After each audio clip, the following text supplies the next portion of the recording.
Hello everyone, welcome to study IQ IAS Hindi. This is Manish Shrivastava. जैसा कि आपको पता है, रोजाना सुबह 8 बजे एक इंपॉर्टेंट सेशन लेकर मैं आता हूं जिसमें साइंस के अलग अलग टॉपिक्स को हम डिस्कस करते हैं। आप लोगों की डिमांड थी कि इम्यूनिटी के ऊपर भी लेक्चर ले लीजिए, तो इम्यूनिटी के ऊपर हम यहाँ पे सेशन लेने वाले हैं जिसको प्रतिरक्षा कहा जाता है। और हमारी बॉडी के लिए इम्यूनिटी बहुत ज़्यादा ज़रूरी है।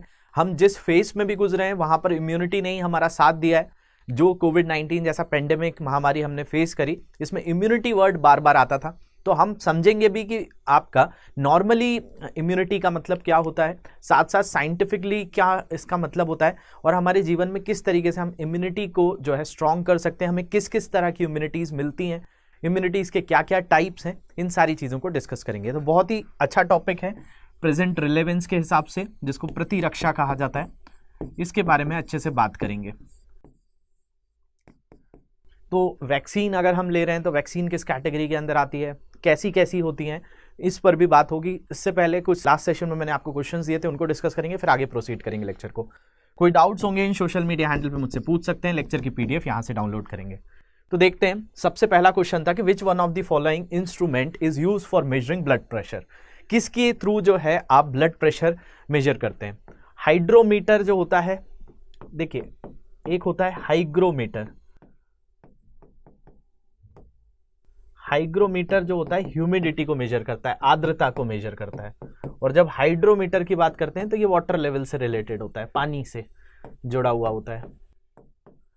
इसके अलावा मल्टीमीटर, मल्टीमीटर जो होता है, वैसे तो इसको इलेक्ट्रिकल अप्लायंसेस में ज़्यादा यूज़ किया जाता है। इसका संबंध किसी भी तरह से ब्लड प्रेशर से नहीं होता। मल्टीमीटर का इस्तेमाल दूसरी चीज़ों में किया जाता है। सेलिनोमीटर में आप क्या करते हैं, तो आप सॉल्ट लेवल, जो सेलिनिटी होती है, जिसको लवणता भी कहा जाता है, उसके बारे में बात करते हैं। इसके अलावा जो स्पिग्नोमैनोमीटर होता है, ये एक करेक्ट एक इंस्ट्रूमेंट है जिसकी हेल्प से आप ब्लड प्रेशर निकालते हैं। हिंदी में वैसे ये वर्ड रक्तचाप मापी आपको समझ में आ रहा होगा, बट इसका नाम जो है स्पिग्नोमैनोमीटर ही चलता है। कभी आप डॉक्टर के पास गए होंगे तो उसने आपके हैंड पर एक कफ बांधा होगा, और फिर जो है एक उनके पास एक उसका जो है सैंपल में एक डिवाइस होता है, वो उसको प्रेस करते हैं, आपकी बॉडी में जो है ब्लड का प्रेशर क्रिएट करते हैं, और उससे वो आपको मेजर कर देता है। अब जो है इलेक्ट्रॉनिक वाला भी आ गया है, तो उसमें डायरेक्टली नंबर लिख कर आ जाते हैं। लेकिन ऐसे जो है आप मरकरी वाला देखेंगे तो 80 mm Hg से, Hg का मतलब मरकरी होता है, और 120 mm Hg के बीच में अगर आपका ब्लड प्रेशर होता है तो ये नॉर्मल है। इससे कम हुआ तो लो ब्लड प्रेशर, इससे ज़्यादा हुआ तो आपका हाई ब्लड प्रेशर। इस तरह की शिकायतें बताई जाती हैं, उसके हिसाब से मेडिकेशंस दिए जाते हैं। अब हमने पढ़ा था लास्ट सेशन में lymphatic system. Lymphatic system consist of the following except. लसिका प्रणाली में निम्नलिखित को छोड़कर सभी शामिल होते हैं। इसमें लिम्फेटिक नोड्स आ जाते हैं, लिम्फेटिक वेसल्स आ जाते हैं, और लिम्फ्स आ जाते हैं। लेकिन क्या नहीं आता, तो ब्लड नहीं आता, रक्त नहीं आता है, क्योंकि मैंने आपको कल डिफरेंस भी बताया था इसके बीच में। तो करेक्ट आंसर हो जाएगा ब्लड। इसके अलावा when a person becomes older his blood pressure generally, जब कोई व्यक्ति बूढ़ा हो जाता है तो उसका रक्तचाप सामान्यतः क्या होता है। तो मैंने आपको बताया था कि इनकी जो आर्टरीज होती हैं, ये आर्टरी के बारे में बताया गया कि आर्टरी के अंदर देखा जाता है कि ये जो है धीरे धीरे इनके अंदर कोलेस्ट्रॉल वगैरह जमने लगता है, और ये थोड़ी सी सिकुड़ जाती हैं, कॉन्ट्रैक्ट हो जाती हैं। तो जिसके कारण इनको क्या होता है, तो जिसके कारण इनके अंदर बताया जाता है कि ब्लड प्रेशर इनका काफ़ी हाई हो जाता है। यही चीज़ होती है कि भाई आर्टरीज जो हैं वो ब्लड को कैरी कर रही हैं, और वो धीरे धीरे जो है आपका स्पेस कम कर देता है, और जैसे ही स्पेस कम होगा, मतलब एरिया कम होगा, तो प्रेशर बढ़ जाएगा। तो एज के साथ लगता है ऐसा ही कि भाई हार्ट तो स्लो होता है, लेकिन आर्टरीज जो हैं वो आपकी सिकुड़ती जाती हैं, कोलेस्ट्रॉल लेवल भी बढ़ता है। तो यहाँ पर जो है पर्सन की इंक्रीज हो जाएगी, बढ़ती है। तो यहाँ पर जो है आपका ब्लड प्रेशर बढ़ता है, ना कि कम होता है। शुरू करते हैं आज का चैप्टर जो हमको पढ़ना है। बहुत ही इंटरेस्टिंग चैप्टर है जिसका नाम क्या है, इम्यूनिटी। तो इसी को बहुत अच्छे से यहाँ पर पढ़ेंगे। हिंदी में इसको क्या कहा जाता है, तो प्रतिरक्षा कहा जाता है। देखते हैं, तो आपके पास दो तरह की जो है इम्यूनिटीज होती हैं। एक होती है इनेट इम्यूनिटी, जिसको कहा जाता है जन्मजात प्रतिरक्षा, मतलब आपको जन्म से मिली हुई है। और एक होती है जो आप उपार्जित करते हैं, आप एडाप्ट करते हैं, जब आप धीरे धीरे जो है ग्रो करते हैं, बहुत सारी चीज़ों से आपको इसमें चीज़ें मिलती हैं। तो इसमें अगर आप जन्मजात प्रतिरक्षा की बात करेंगे, इन्नेट इम्यूनिटी की बात करेंगे, तो इसमें कई तरह के बैरियर्स होते हैं जो आपको बैक्टीरिया आपकी बॉडी में आए या वायरस आए उससे बचाता है। तो जन्मजात हमें मिली हुई है स्किन, तो स्किन जो है एक बैरियर की तरह काम करती है। कोई भी बैक्टीरिया सीधे हमारे अंदर नहीं आएगा, स्किन मिलेगा उसको। हमारी बॉडी से पसीना निकलता है तो सीबम भी मिलेगा। हमारी बॉडी के अंदर म्यूकस होता है तो म्यूकस भी मिलेगा। हमारे आंखों से अगर घुसने का ट्राई करेगा तो हमारे आंखों में जो है टीयर्स होते हैं और उनके अंदर भी एंजाइम्स होते हैं। तो कई जगहों से जो है बैक्टीरिया कोशिश करता है हमारे अंदर जाने के लिए, लेकिन हमारे पास इनबिल्ट जन्मजात कुछ ऐसे इनेट इम्यूनिटी होती है जो उनसे लड़ती है। तो इसमें कुछ फिजिकल बैरियर्स होते हैं। फिजिकल बैरियर्स में जैसे हमारी बॉडी के ऊपर ऑयल आता है, सीबम आता है। इसके अलावा अगर हम बात करें, स्किन की बात करी हमने, स्किन के साथ साथ हमें टीयर्स जो आते हैं, आंसू जो आते हैं, ये सारी चीज़ें क्या कर रही हैं, एक फिजिकल बैरियर की तरह काम कर रहे हैं। एक भौतिक जो है अड़ंगा जो है लगा देती हैं जिससे कोई भी बैक्टीरिया सीधे नहीं आ पाता। कुछ केमिकल बैरियर्स भी होते हैं। केमिकल बैरियर्स का मतलब क्या, जैसे आपके स्टमक में कोई बैक्टीरिया चला गया, वहां पे एसिड आया, एसिड ने उसको खत्म कर दिया। बाइल जूस के साथ मिला, बाइल ने उसको खत्म कर दिया। तो कई तरह के रासायनिक जो है बाधाएं भी आती हैं। और कुछ होते हैं सेलुलर डिफेंस। सेलुलर डिफेंस में हमारी बॉडी के अंदर आपने लिम्फोसाइट्स पड़े हुए हैं, ल्यूकोसाइट्स, वाइट ब्लड सेल्स जो होते हैं, वो बहुत सारे सेलुलर इम्यूनिटी भी आपको डेवलप करके देते हैं। उनको भी हम ध्यान से समझेंगे। कुछ ऐसी चीजें होती हैं जो हम अडॉप्ट करते हैं, हमको मिलती है, उपार्जित करते हैं। तो ये तो हो गई आपकी जन्मजात, जिसको इनेट इम्यूनिटी कहते हैं। दूसरी हो गई उपार्जित प्रतिरक्षा प्रणाली, जिसको एडाप्टिव इम्यूनिटी सिस्टम कहा जाता है। इसमें हमें कुछ चीजें होती हैं जिनको एक्टिव इम्यूनिटी कहा जाता है, कुछ पैसिव इम्यूनिटी होता है। एक्टिव इम्यूनिटी का मतलब क्या है, तो एक्टिव इम्यूनिटी में जैसे हमारी इम्यूनिटी बढ़ाने के लिए हमने क्या किया, वैक्सीन ले लिया। तो वैक्सीन क्या हो गई, एक तरीके का एक्टिव हो गया। लेकिन आपने सुना था कि अभी जो है कई लोगों को प्लाज्मा थेरेपी दी जा रही थी कि किसी की बॉडी में एंटीबॉडी डेवलप हुए थे, उन एंटीबॉडी के उसके ब्लड से निकालकर किसी की बॉडी में डाल दिए। तो वो जो है वो एक्टिव नहीं है, वो पैसिव है। तो ये आर्टिफिशियल होता है, कृत्रिम तौर पर। इसको पैसिव इम्यूनिटी के अंतर्गत कहा जाता है। मतलब ये एकदम सक्रिय प्रतिरक्षा है, ये असक्रिय है, मतलब किसी के जरिए हमको मिलती है। तो ये धीरे धीरे हम उपार्जित करते हैं। इसमें भी नेचुरल होता है। नेचुरली हमारी बॉडी में बहुत सारी इम्यूनिटीज डेवलप होती हैं, एंटीबॉडीज डेवलप होती हैं, जिनको मैं आज क्लास में पढ़ाऊंगा भी। जैसे IgG होती है, IgM होती है, IgD होती है, IgE होती है। तो ऐसे बहुत सारी इम्यूनिटीज को आज हम देखेंगे। नेचुरली हमारी बॉडी में एंटीबॉडी डेवलप होती है। एंटीबॉडीज जो है नेचुरली भी डेवलप होती हैं, कुछ वैक्सीनेशंस के थ्रू डेवलप होती हैं। कुछ हमको जो पैसिव इम्यूनिटी मिलती है मैटरनल, जैसे जो मदर का जो मिल्क होता है, जो माँ दूध पिलाती हैं बच्चों को शुरू में, तो वो भी कई तरह की इम्यूनिटीज़ हमारी बॉडी में डेवलप करती हैं। तो वो किस तरह की इम्यूनिटीज़ होती हैं उसको भी हम बात करेंगे। तो ये उपार्जित प्रतिरक्षा प्रणाली है और ये जन्मजात है। तो ये दो तरीके की चीज़ें होती हैं। अब इसके अंदर क्या क्या होता है, तो देखिए इम्यून सिस्टम में हम बात करें तो इसको ही आप और बता सकते हैं कि जो इनेट है, इनेट का मतलब जो आपको जन्मजात मिल रही है, वो जन्मजात किस आधार पर है। तो इसके अंदर आप देखेंगे तो कुछ होते हैं फिजिकल, जो भौतिक तौर पर आपको एक प्रतिरक्षा देते हैं।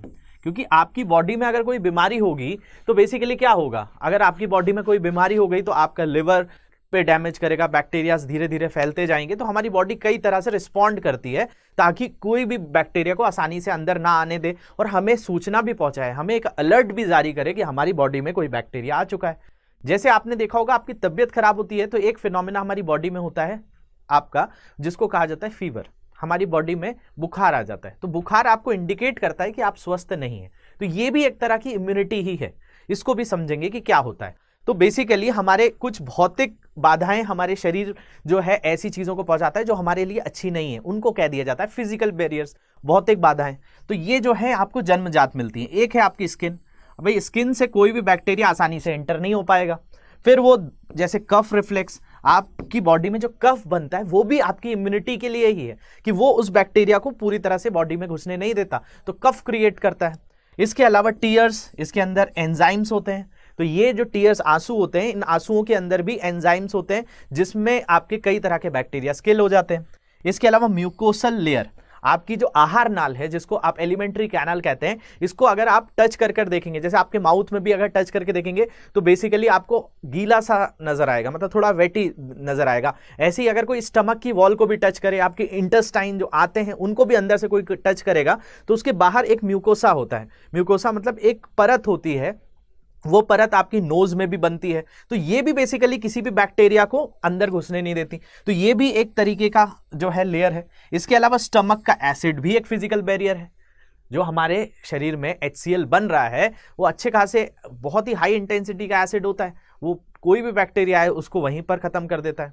इसके बाद जो है फेगोसिटिस, फेगोसाइट्स का मतलब होता है कि जो भक्षण कर लेते हैं, जो खा लेते हैं, मतलब कोई बैक्टीरिया है उनको वहीं पर जो है हमारे सेल्स में, जो हमारी वाइट ब्लड सेल्स हैं उसमें बहुत एक्टिव होती हैं और उनको खा जाती हैं, तो ये जो है फेगोसाइटिस इनको कहा जाता है। अब इसमें कौन कौन सी होती हैं, तो मोनोसाइट्स होती हैं। मोनोसाइट्स मैंने बताया था जो बड़ी बीमारियों में बॉडी में डेवलप हो जाती हैं। मैक्रोफेजेस होते हैं, न्यूट्रोफिल्स होती है, ये न्यूट्रोफिल्स मैक्रोपुलिसमैन कहलाता है, एनके सेल्स होते हैं, डेंड्रेटिक सेल्स होते हैं। तो ये कुछ सेलुलर लेवल पे काम होता है, इनको भी मैं अभी थोड़ी देर में आपको समझा दूंगा कि ये किस तरीके से काम करते हैं। इसके अलावा एडाप्टिव हमने जो बोला उपार्जित, उपार्जित में जो है टी लिम्फोसाइट्स और बी लिम्फोसाइट्स काम करते हैं। इसमें B clonal cells, memory cells होते हैं। इसके अलावा helper T cells, T cells में मैंने आपको बताया था T4 T8 होते हैं, ये HIV में बहुत ज़्यादा जो है हेल्प करते हैं कि किस तरीके से उसको लड़ना है। और किसी के अंदर जो हेल्पर सेल होता है, जिसको HIV हो जाता है, उसका हेल्पर सेल वहाँ पे किल हो जाता है। तो बेसिकली इस तरीके से हमारी बॉडी में हर तरीके से बीमारियों से लड़ने के लिए एक सिस्टम है, जो आपके पास एक तो जन्मजात है, दूसरा एडाप्टिव है, मतलब जो आप उपार्जित करते हैं। तो कैसे होता है, वो जो पहला मैंने आपको यहाँ पर ये जो फ्लो चार्ट बताया है, इसको हम बार बार इस चीज़ पर आप वापस आएंगे, मतलब इस चीज़ को ही कनेक्ट करना है, तो एक एक चीज़ करके देखते चलते हैं और इस चीज़ को बहुत अच्छे से समझते हैं।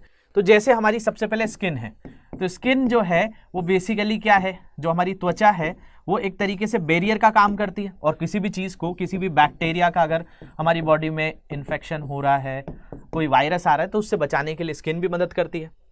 दूसरा, हमारी जो म्यूकोसा लेयर होती है, ये जो म्यूकोसा है ये भी हमारे ब्लड के अंदर किसी भी तरह से आसानी से किसको नहीं एंटर होने देती, बैक्टीरियाज को, वायरस को अंदर नहीं घुसने देती, तो ये भी एक तरह से काम करती है। दूसरा, अगर हम स्टमक के अंदर एसिड की बात करें, ये एसिड भी कोई भी अच्छा बैक्टीरिया आएगा उसको जो है खत्म कर देता है। हमारी आंखों से जो आंसू निकलते हैं उनके अंदर भी एंजाइम्स होते हैं, वो भी जो है हमको बचाते हैं। इसके अलावा हमारी जो बॉडी में फीवर है, ये फीवर बॉडी का टेम्परेचर बढ़ा देता है ताकि कोई भी बैक्टीरिया आसानी से ग्रो ना कर सके। अगर हमारी बॉडी में फीवर नहीं आता तो हमें पता ही नहीं चलता कि हमारे ऊपर बैक्टीरिया का अटैक हो गया है, और हमारे लिवर को धीरे धीरे डैमेज कर देता। तो इसलिए ये सारे इंडिकेटर्स जो हैं इम्यूनिटी ही है। अगर हमें फीवर आ रहा है तो that is good for body, वो हमारे बहुत सारे बैक्टीरियाज को मार रहा है, तो ये भी एक तरीके से हेल्प करता है। फिर मैंने आपको बताया था कुछ फेगोसिटिस होते हैं जो भक्षण कर लेते हैं, कुछ ऐसी कोशिकाएं हैं जो भक्षण का काम करती हैं, तो ये भी हमें जन्मजात ही मिली हुई है। तो हमारी बॉडी में ऐसा नहीं है कि कोई बच्चे को कोई ट्रेनिंग दी जाती है कि भाई कोई बैक्टीरिया आएगा तो इस तरीके से लड़ना, ये तो हमारी बॉडी में नॉर्मली जो है हमारी बॉडी का रिस्पॉन्स है। तो बेसिकली इन्हीं को फेगोसिटिस कहा जाता है। इनमें कई कोशिकाएं जो होती हैं वो आपकी आने के बाद, सेल आने के बाद ये उनको भक्षण कर लेते हैं। लाइसोसोम जो है मैंने आपको पढ़ाया था, डाइजेस्टिव बैग्स में कई कोशिकाओं को वो डाइजेस्ट कर लेते हैं और अपने अंदर ही मिला लेते हैं। तो ये जो चीज़ होती है ये भी एक प्रोसेस होता है। इसके अलावा इन्फ्लेमेशन, इन्फ्लेमेशन का मतलब जो होता है आपकी बॉडी में कई जगहों पे आपने देखा होगा कुछ इन्फ्लेमेशंस होते हैं, शोथ जिसको कहा जाता है हिंदी में। इन्फ्लेमेशन का मतलब होता है कि बेसिकली हमारी बॉडी में कई जगहों पे ऐसे रेडिश मार्क हो जाते हैं, या कहीं पर कोई फोड़े फुंसी हो जाते हैं। तो ये इन्फ्लेमेशन क्या करते हैं, ये भी हमारी बॉडी में एक तरीके से इम्यूनिटी का ही काम करते हैं। ये पूरी की तरह इस जगह पर आपका ब्लड फ्लो को बढ़ा देते हैं। ये लाल इसलिए हो जाता है क्योंकि यहाँ पर ब्लड बहुत तेजी से आ रहा होता है और वो बीमारियों से लड़ भी रहा होता है। तो ऐसे रीजंस भी क्या है हमारी बॉडी में एक्टिवेट हो जाते हैं, ताकि यहाँ से अगर कोई भी तरह का बैक्टीरिया एंटर करेगा तो वो वहीं पर मर जाएगा। तो ये इन्फ्लेमेशन भी हमारी बॉडी करती है। अब इसमें हमारा वाइट ब्लड सेल्स का बहुत बड़ा रोल है, क्योंकि वाइट ब्लड सेल्स में हमने पढ़ा ही यही कि ये क्या करता है, ये बीमारियों से लड़ने में मदद करता है। अब इसमें दो भाग पढ़े थे हमने, ग्रेनुलोसाइट्स होते हैं जिसके अंदर न्यूट्रोफिल्स को मैंने बताया था, ये सबसे ज्यादा हमारी बॉडी में मिलता है और इसको माइक्रोपुलिसमैन कहा जाता है। छोटी छोटी बीमारियों में ये बहुत एक्टिवेट हो जाता है, हेल्प्स इन फेगोसाइटोसिस। अब फेगोसाइटोसिस याद करिए, वहां पे बताया गया, अभी मैंने बताया कि फेगोसाइटोसिस का मतलब है भक्षण कर लेना, कि कोई बैक्टीरिया है उसको खा ही जाना, उसको खत्म कर देना। तो ये इस तरीके से वर्क करता है। ये हमारे कोई भी तरह का इन्फेक्शन हो जाएगा तो इसिनोफिल करता है। बेसोफिल में इन्फ्लेमेटरी और एलर्जिक रिएक्शंस किए जाते हैं, इस तरीके से काम करता है। और ए ग्रेनुलोसाइट्स में जो है ये लिम्फोसाइट्स जो होते हैं ये भक्षण नहीं करते हैं, ये लड़ते हैं, बस इनको हटा देते हैं। ये तो पूरी तरह से खा जाते हैं, लेकिन ये जो है लड़ते हैं। अब इसी में B lymphocyte, T lymphocyte, natural killer cells और मोनोसाइट्स जो होते हैं बैक्टीरिया, वायरस और फंगाई से लड़ते हैं। तो ये जो है WBC का भी बहुत बड़ा रोल है। और लिम्फेटिक सिस्टम में भी हमने पढ़ा था, वो भी बीमारियों से लड़ते हैं क्योंकि उसमें WBC ज्यादा होता है। तो अगर हम इसमें देखें तो हमारी बॉडी में दो तरह की इम्यूनिटीज होती हैं। ये एडाप्टिव इम्यूनिटीज के अंदर आ जाएगा। एडाप्टिव मतलब जो उपार्जित है। तो उपार्जित में एक होती है ह्यूमरल प्रतिरक्षा तंत्र और एक होता है कोशिकीय प्रतिरक्षा तंत्र। तो ह्यूमरल का मतलब, इसको हिंदी में भी ह्यूमरल ही कहा जाता है, प्रतिरक्षा कहेंगे इसको। और ये ह्यूमरल प्रतिरक्षा कहां पे होती है? तो बी सेल जो है, जो आपने अभी WBC का देखा, बी लिम्फोसाइट जो है ये ह्यूमरल प्रतिरक्षा करता है। बी मतलब टाइप का ह्यूमरल इम्यूनिटी डेवलप करता है और टी टाइप का जो है सेलुलर इम्यूनिटी डेवलप करता है। कैसे करता है ध्यान से देखिए। तो ये जो है आपका जो बी सेल है, आपको कोई भी चीज हुई तो उसकी क्या करेगा, ये एंटीबॉडीज डेवलप कर देगा।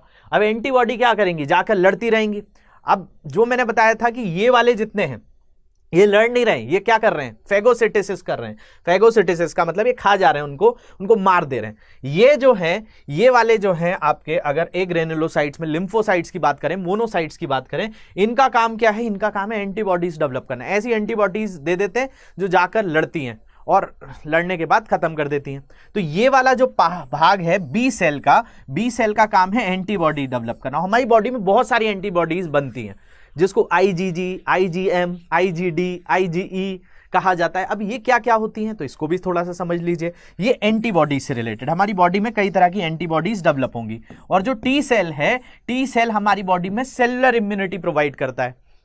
इसमें मैंने बताया था टी सेल होता है, एक टी सेल में T4 और T8 होता है, T4 T8। एक किलर सेल होता है और एक हेल्पर सेल होता है। हेल्पर ही जब खत्म हो जाता है, HIV का किसी को इन्फेक्शन हो रहा है तो उसके अंदर जो हेल्पर सेल है वो खत्म हो जाता है, तो फिर आपका जो मास्टर होता है वो नहीं लड़ पाता। तो ऐसे लोगों में जो है कभी भी किसी भी HIV के जो पेशेंट्स होते हैं उनकी इम्यूनिटी के कारण उनको दूसरी बीमारियां हो जाती हैं। जब तक किसी को HIV नहीं है तो उसकी इम्यूनिटी बहुत अच्छी होती है। तो वो सेलुलर इम्यूनिटी का भाग होता है। ह्यूमरल में क्या होता है, तो ह्यूमरल में आपका बी सेल का बहुत बड़ा रोल होता है। बी सेल याद रखेंगे किसका रोल होगा, बी सेल का, मतलब बी लिम्फोसाइट्स काम करते हैं। और जहां टी लिम्फोसाइट्स आ जाएंगे वहां सेलुलर आ जाएगा, कोशिकी जो इम्यूनिटी होती है या प्रतिरक्षा होती है वो होती है। अब मैंने इसमें बताया आपको 5 तरह के जो है एंटीबॉडीज हमारी बॉडी में डेवलप होती हैं। एक होती है IgG, एक होती है IgM, एक होती है IgA, इसके अलावा IgE, इसके अलावा IgD। अब आप सोच रहे होंगे ये क्या क्या लिखा गया है, तो इससे घबराना नहीं है, इसको एक शॉर्ट फॉर्म में याद रखना है जिसको कहा जाता है GMAID। GMAIL आप लोग खोलते हैं, उसकी जगह GMAID पढ़ना है। इसको GMAID पढ़ लेंगे तो आपको याद हो जाएगा। GMAID का मतलब यहां G है, M, A, D और E, बाकी IG तो सब जगह कॉमन है। तो GMAID में क्या होता है, IgG जो है ये हमारी बॉडी में जब बच्चा भ्रूण अवस्था में होता है, माँ की कोख में होता है, गर्भ में होता है, तो भी तो उसको इम्यूनिटी चाहिए होती होगी। तो मदर से डायरेक्टली इम्यूनिटी मिलती रहती है उस बच्चे को। तो IgG जो है वहां पर काम करता है। फिर आती है बात IgA की। IgA जो होता है, जब बच्चा छोटा होता है तो उसको बोला जाता है कि भाई मदर की जो फीडिंग है वो बहुत ज़्यादा ज़रूरी है। जो माँ का दूध है वो बहुत सारी चीज़ों से जो बच्चे की रक्षा करता है। तो इसलिए जो है ये आप देखेंगे मिनिस्ट्री भी जो है, बाल विकास मंत्रालय भी हमारा बहुत ज़्यादा इस चीज़ पे फोकस करता है। आपको डॉक्टर्स भी सुनने में मिलेंगे कि भाई मेडिसिन से ज़्यादा जो है बॉडी के अंदर जो इम्यूनिटी डेवलप करता है वो IgA करता है। और IgA कैसा है, एक ऐसी इम्यूनिटी डेवलप करेगा जो बीमारियों से लड़ेगा। अब बच्चा छोटा जो है वो ऐसी कोई टैबलेट्स तो खा नहीं सकता है या किसी तरह से वैक्सीन पर ही तो पूरी तरह से निर्भर हो नहीं सकता है, तो उसमें एडाप्टिव इम्यूनिटी कैसे आएगी, अभी अभी तो जन्म हुआ है। इसलिए माँ का जो दूध होता है वो बहुत ज़्यादा हेल्प करता है। और वो कौन सी इम्यूनिटी डेवलप करता है, IgA। इसके अलावा जो बच्चा धीरे धीरे डेवलप करता है उसके अंदर होती है IgM। इसके अलावा IgE जो होता है एलर्जी से रिलेटेड होती है। और बहुत सारे अननोन फंक्शंस IgD को दिए जाते हैं। तो इसकी एक लिस्ट है, इसको याद रख लीजिए। ये IgG जो मैंने बताया मदर के अंदर होता है, highest opsonization and neutralization activity classified into sub classes IG1, IG2, IG3, IG4। तो ये कब होगा? तो मैंने आपको बताया जब गर्भ अवस्था में बच्चा होता है तो उसको ये सारी इम्यूनिटी मिलती रहती है। इसके अलावा IgM क्या है? Produces first upon antigen invasion, increases ट्रांजिटी। कोई भी एंटीजन का हमारी बॉडी में जब हम बड़े होने लगे तो सबसे पहली बॉडी में जो इम्यूनिटी डेवलप हुई वो IgM हुई। IgA क्या है? Expressed in mucosal tissue, forms dimmers after secretion. ये कुछ इस तरह की इम्यूनिटी होती है और ये किससे मिलती है हमको? मदर के मिल्क से मिलती है। इसके अलावा IgD जो है ये इसके अननोन फंक्शंस होते हैं लेकिन ये भी बीमारी से लड़ता है। और E जो है एलर्जी से रिलेटेड होता है। A से एलर्जी चालू होता है लेकिन याद रखना E से इसका जुड़ा हुआ है। तो बॉडी के अंदर अलग अलग जगहों पर ये हेल्प करता है और हमारी बॉडी में एक तरीके से एंटीबॉडीज डेवलप करता है। एंटीबॉडीज कहाँ पे होंगी? B सेल से, मतलब ये ह्यूमरल इम्यूनिटी का पार्ट है। इसके अलावा जैसे वैक्सीनेशंस वगैरह होती हैं, एडवर्ड जीनर ने सबसे पहले जो स्मॉल पॉक्स था उसके लिए वैक्सीन डेवलप किया था, तो इनको बहुत ज्यादा क्रेडिट दिया जाता है वैक्सीनेशन से। तो वैक्सीनेशन भी एक तरीके की क्या चीज होती है? तो वैक्सीनेशन भी आपकी वहीं पर शुरुआत पहुंच जाइए। वैक्सीनेशन भी क्या है? एक उपार्जित जो है एक्टिव तौर पर, मतलब एक सक्रिय तौर पर किसी के अंदर जो है प्रतिरक्षा डेवलप हो तो उसके लिए काम करता है। जैसे हम उसी पर वापस पहुंचते हैं जो हमने शुरुआत जहां से करी थी, तो आपको फिर से क्लियर हो जाएगा। हमने यहां पर एक्टिव इम्यूनिटी की बात करी थी। अब एक्टिव इम्यूनिटी हमको मिल रही है नेचुरल, और नेचुरल में मैंने आपको बताया कि बी सेल जो है इसमें बहुत ज्यादा हेल्प करता है। इसके अलावा नहीं बन पा रहा है तो वैक्सीनेशन ले लीजिए। जैसे कि कई तरह की इम्यूनिटी है कि किसी की बॉडी में कोविड के लिए जो है इम्यूनिटी नहीं डेवलप हुई तो उसको वैक्सीन लगाकर इम्यूनिटी दे दी गई। तो वैक्सीन जो है कई ओरल वैक्सीन होती हैं, जैसे पोलियो की 2 बूंद सुनी होगी आपने। कई में जो है आपकी बॉडी में जो है इंजेक्शंस के थ्रू दिया जाता है। कुछ जो है पैसिव इम्यूनिटी होती है जैसे कि मैटरनल, मदर से हमको मिलती है, या आर्टिफिशियल जैसे प्लाज्मा थेरेपी होती है। तो इस तरह की जो है सभी के अंदर जो है आपकी बहुत सारी इम्यूनिटीज डेवलप की जाती हैं। अब इसमें बहुत सारी बीमारियां हैं, बहुत सारी चीज़ें, कहाँ पे किस तरह के टीके दिए जाते हैं जिसको वैक्सीनेशन कहा जाता है। लुई पास्चर ने सबसे पहले जो है वैक्सीनेशन शब्द के बारे में बताया था। एंथ्रेक्स की जो है वैक्सीन बनाई थी, रेबीज की वैक्सीन इन्होंने डेवलप करी थी, पाश्चराइजेशन प्रोसेस दिया था। तो इम्यूनिटी में आप इतनी चीजें समझ सकते हैं कि इम्यूनिटी क्या है। आगे चलकर मैं वैक्सीन्स के ऊपर भी बात करूंगा, डिजीजेस के ऊपर भी बात करूंगा, तो वहां पर भी और क्लैरिटी होगी।